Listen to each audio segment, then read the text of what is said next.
तर नमस्कार सर्वांना, जय शिवराय जय शंभूराजे. ह्या व्हिडिओमध्ये तुमच्या सर्वांचं सहर्ष स्वागत.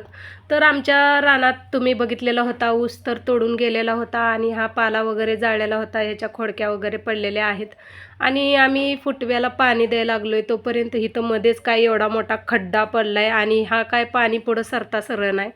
म्हणून म्हणलं काय तर जुगाड करून हिवाड तिवाड करून कसं तर पाणी लावायला लागलोय. त्यात असा हा मध्ये बरोबर मधोमध खड्डा पडलाय, जणू काही एक विहिरीनं हेच केलंय. मला तर वाटतंय हे सायाळ आहे आणि काय तर म्हणतात त्याला, सायाळच बहुतेक. ह्या सायाळानं खड्डा पाडलाय असा असं आमच्या दादांचं म्हणणं आहे. आणि व्हिडिओच्या नादात मोबाईल जात होता ह्या खड्ड्यात, त्यामुळे म्हटलं सरा जरा मागं, नाहीतर आपलं काम राम नाम सत्य हे मोबाईलचा हितच होऊन जाईल. मग म्हटलं हे सगळं भिजलेलं आहे आणि त्या खड्ड्यात बघते तर काय नंतर त्यातून पाणी बद बद बद बद गळायला लागले. एवढं खड्डा आता भरल मग भरल, काय भरायला तयारच नव्हता. पण ते बीळ कुठंपर्यंत पाडलंय ह्याचा काय अंदाज लागेना झालता. म्हणून म्हटलं तुमच्यासोबत हे शेअर करावा. आणि त्यानंतर दुसरी गोष्ट म्हणजे या खड्ड्यातून लागल्या एकामागं एक दोन घोरपडी पळायला. मग म्हटलं माझं काय खरं नाही. आजच्या पुरतं एवढंच होतं. टाटा बाय बाय.